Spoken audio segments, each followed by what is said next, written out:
Have you ever wondered what it's like working at 7-Eleven? Well, let me tell you my story, my experience, and how it was. And also, this video will be very useful for someone just want to know how is it to be like on the other side of the counter. So here I am. My name is Mila Valentine. I was working at 7-Eleven in 2020. Yes, in a time when it was a pandemic. Here is some photos I'm gonna add somewhere for you to see the proof. And let's dive into the story. Everything started when I flew down to Florida in Ormond Beach in 2020 March to see my family. By the time I landed, I was furloughed from my job at a restaurant in Washington, D.C. So I decided to stay in Florida because why need to get back to DC where I don't need to because there's no job. And it was a good decision because Florida didn't have much restrictions during that time compared to DC, and it also was a very pleasant weather. And of course, I was next to my family. So during that time, it was also turbulent time in my private life, and I needed to have income like immediately, ASAP. And the only job posting what it was during that time, it was 7-Eleven, which was offering around $9 an hour. What I did, I applied. I applied. What else can I do? So I applied there and I was called to interview. The interview did then I found out is the owner of a few store, kind of franchisee. I don't remember exactly his name, but let's call him Mr. Owner. And Mr. Owner had it's a open call for position, I believe, when during one day he interviewed a bunch of people. And I came and I was so nervous because during that time, once again, just a reminder, I had been through turbulent times. And he saw me a little bit nervous. He asked me a few questions about my previous work, and I shared that I have worked in restaurant, I have a customer service experience, and I'm talking fluent English. He is like, okay, and we're looking now for a part time. Is it okay with you? And then you can do full time. I'm like, yes, good. So he's like, okay, we're gonna call you. And I think the next day or even the same day, I received a message and I was invited to my first shift. How it works, you have a 3 training shifts. So it would be like a half day to a day where they see if you can fit into that environment, if you can survive these 3 days. So that just 3 days you get paid for that, but it's a probational dates. So I remember into this shift, I drove my motorbike. I didn't have car during that time, and it was a super windy to live next to the ocean. I'm not complaining, but I prefer to have a relaxation and vacation at the ocean instead of just struggling working and going at I believe it was 7 a.m. because they have like a 3 shifts, like from morning to midday, or 6 to 2, 2 to 10, and 10 to 6. Yeah. Wow, my brain's still working. Good job, Mila. Ладно, okay. So let's continue. So I came, I remember it was very early morning because it was still night at the time. And at that location, because as I mentioned, this owner, he has a franchise for a few locations in that area in the city, Ormond Beach. It's next to Daytona Beach.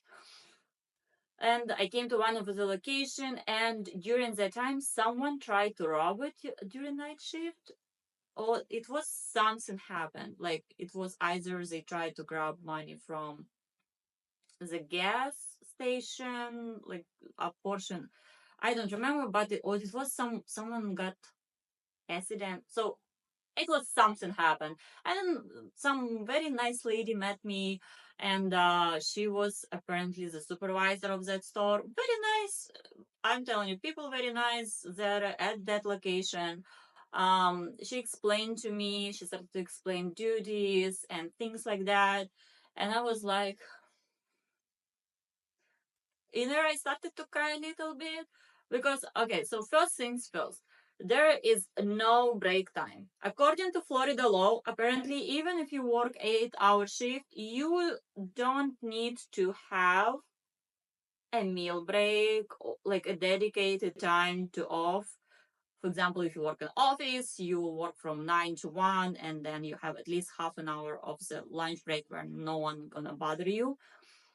So when working as a convenience store, and if you're lucky, if there is two people on a shift, you can take turns and you can go. And during that time, I had like a bad habit of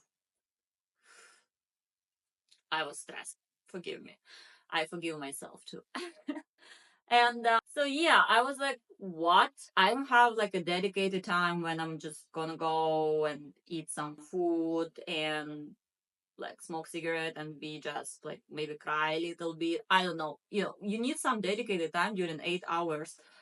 So apparently Florida law doesn't require. And I was shocked. I was panicked. I was like, what?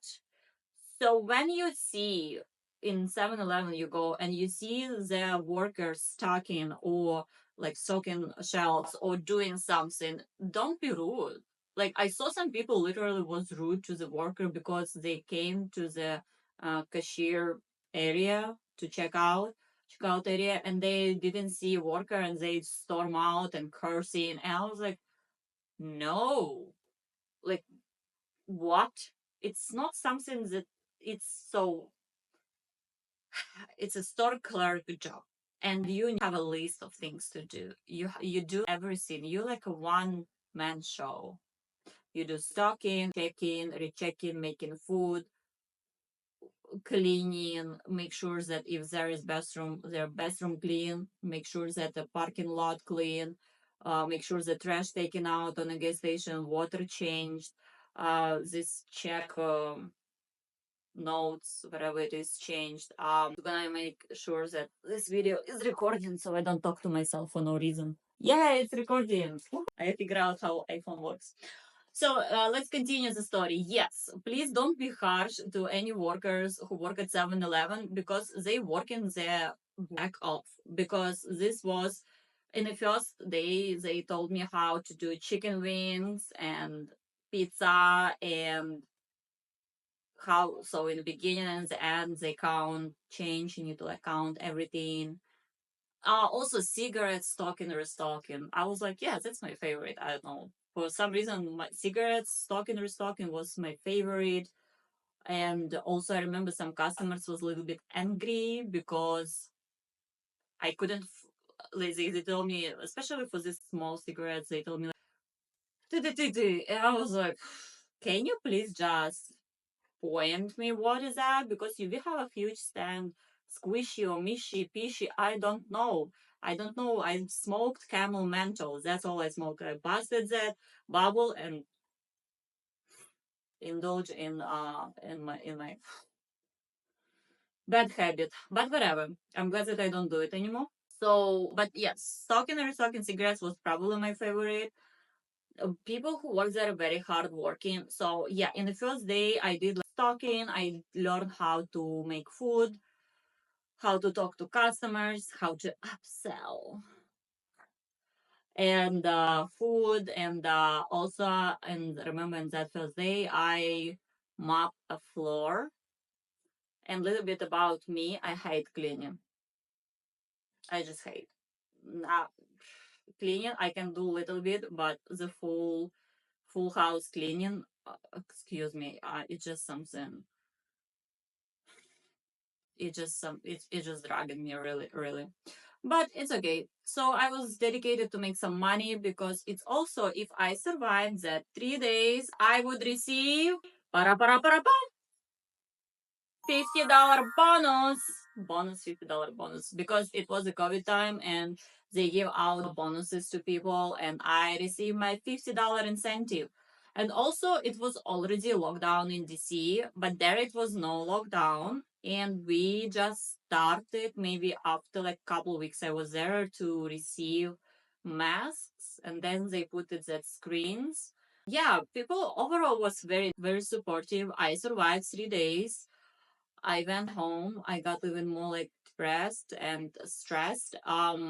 But it was definitely a good experience to work there and to build the character. I lasted there about 2 months. I was almost promoted to full time position.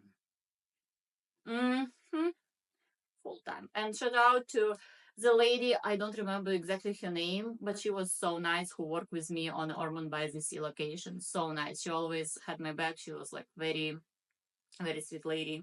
And when I was telling that I'm moving back to DC, she's like, "Oh, why? We can help you to, find a place here because, like I said, it was some personal turbulences, and I decided I need to go back to DC. And also, there was restaurant open in Virginia in June. I didn't know about that, but I felt like I had a calling to come back to DC, and also that my family was moving back to Virginia too from Florida. So that was a good experience.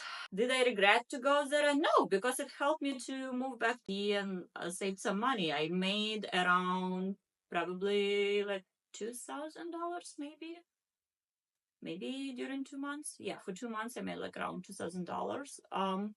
In a week it was range from 200 to like maybe like almost 400. Depends how many shift I worked. But the owner was very nice too. He was so surprised that I'm leaving. He's like, "Oh no, if something, you're always welcome to come back to work there." And I was so touched and I was thankful. So, yeah, this experience to working at 7-Eleven.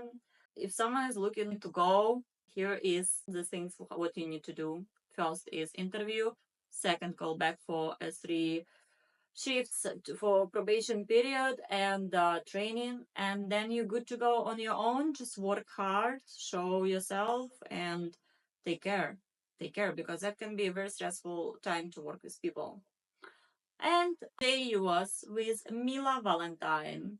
Stay tuned to learn and listen more about different places I worked in America. I would like to share with you, and let me know if you have any questions. I will answer in comments. And if you have any experience working at 7-Eleven, share with me. I would like to learn. Thank you so much for being here with me.